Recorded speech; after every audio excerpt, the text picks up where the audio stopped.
The founder of Latinos for Trump was just deported by ICE. I'm Hispanic and I vote for Mr. Trump. We vote for Mr. Trump. Yes, Mr. Trump. We love you. We love you. All the way to the White House. Beyond betrayed. They used us. Another Latino for Trump just got their happy ending. This is Mario Guevara, a news reporter based out of the Atlanta area who is very pro-ICE and very pro-MAGA. And like most Latinos for Trump, he really thought he was white. He thought they would accept him. He thought he was part of their little group. MAGA Latino voters believed the policies wouldn't touch them. They thought they were the exception until reality hit. Now, families are facing the consequences they once dismissed. Proof that political decisions don't pick and choose. They affect everyone. Now, let's go through some of the videos and I'll come to give my opinion at the end.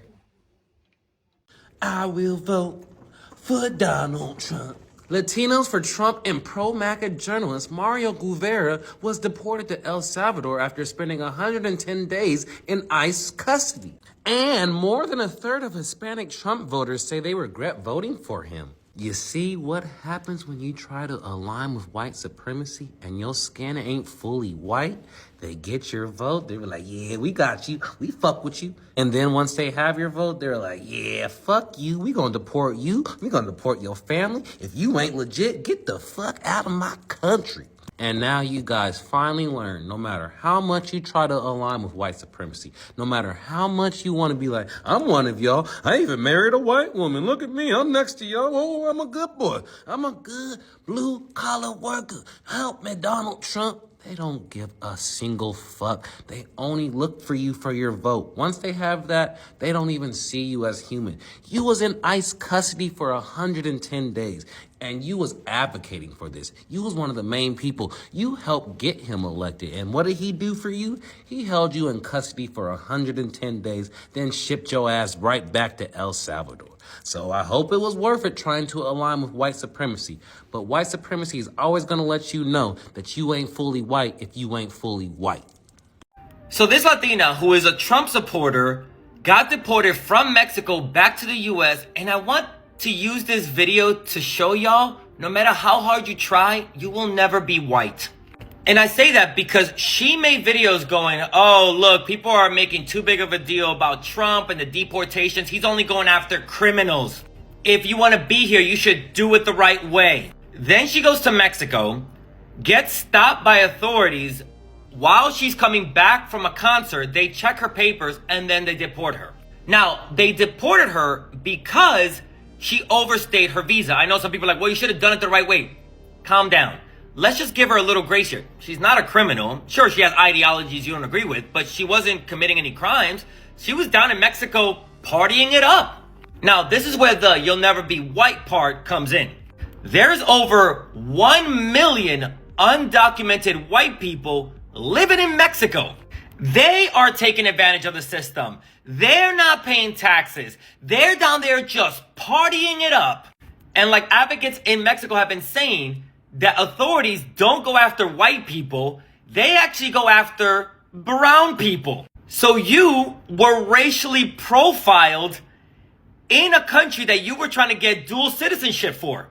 So if you were racially profiled in Mexico, what do you think is going to happen to you in the US when Trump comes into office? Because there are at least 500,000 white people undocumented in the US, and they're never bothered. Because I need you to remember that the immigration system was never set up to hurt white people. It was set up to hurt people of color globally. Our movements are constantly restricted, while white people are never bothered when they do the same thing we do. So as much as you say, oh, well, if you want to come to this country, you have to do it the right way. It is not about doing it the right way. It is always, the immigration system has always been about hurting black and brown people no matter where we are in the world. So please keep thinking how you're safe now that you're in the US, back in your home country. They don't see you as a US citizen either. They want to take away your citizenship. They want to denaturalize people. So please, let's get rid of that colonized mind, because this immigration system was never made for us. So the MAGA home builder whose business is being destroyed by Trump's immigration policy is back with another interview that is more embarrassing and more telling than the first one. This is Mario Guerrero, no relation. This 3-time Trump voter did an interview with the New York Times earlier this year. He talked about how South Texas construction industry has been badly hurt by Trump's immigration policies, and that it is mostly hurting because they're not going after undocumented people. They're going after workers who have documentations. Doing that whole "this is not what I voted for" excuse, even though we tried to warn him.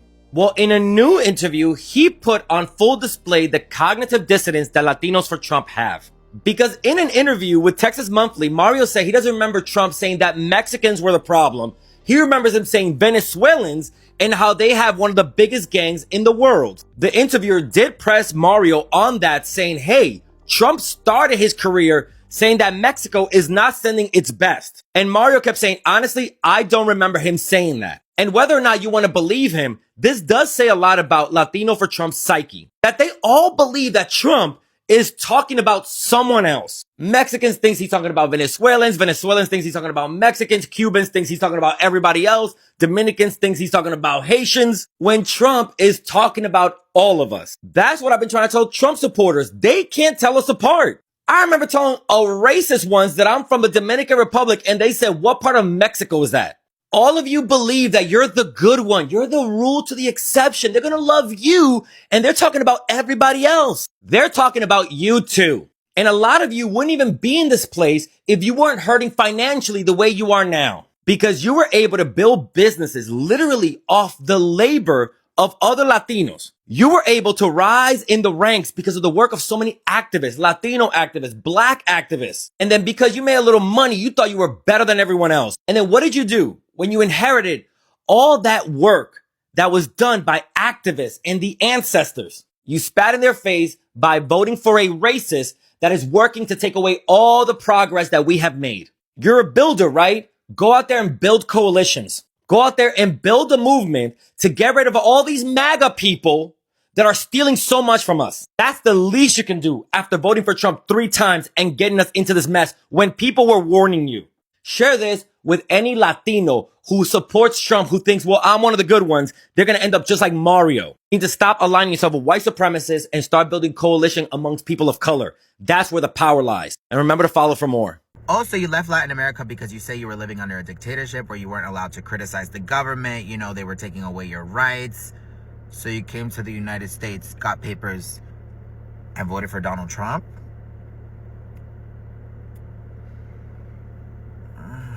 Okay. Mario Guevara, the founder of Latinos for Trump, has reportedly been deported to El Salvador after spending about 110 days in ICE custody.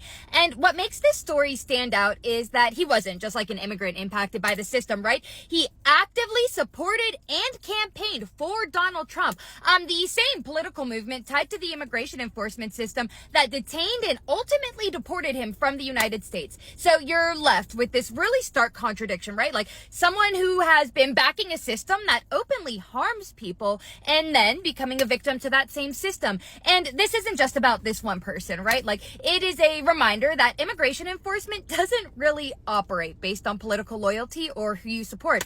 I think a lot of these like POC for Trump groups operated under the assumption that because they supported this administration, they were safe from the harm that this administration subjected onto their communities. And now I think a lot of people are starting to realize that being aligned with the system doesn't automatically protect you from it, especially for marginalized groups. Support or proximity to power doesn't always translate into safety. And I feel like any rational person could have told you that, but we're not dealing with rational people, are we? This is terrible. Help me! Help me! When it comes to like MAGA Latinos, I'm just not even surprised anymore. But the other day I was thinking how there are those Latinos who are very anti-black and then themselves will also want to be very pro-assimilations, very pro-American, but they won't go ahead and thank black people for the sacrifices that the black people in the US have made in order to ensure voting rights, civil rights, birthright citizenship. They don't thank them, but they're very quick to be like, oh, thank the forefathers of this country, shout out 1776. And it's like, if those Latinos that are very pro-American put themselves in 1776, like, bro, you're not gonna have civil rights, you're not gonna have liberty, you're not gonna have the freedom of speech, you're not gonna have equal representation, you're not even gonna have your constitutional rights because they didn't consider you, you're not even gonna have the ability to practice your First or Second Amendment. Which is why it makes no sense for certain Latinos in the US to be anti-black when they owe black people here in the US so much. And it's so crazy because those same people will be very quick to want to align themselves with whiteness and will continue to disparage black and African American contributions here in the US when that is who they should be thanking for the rights they are afforded here in the US. Go ahead and let me know what you think.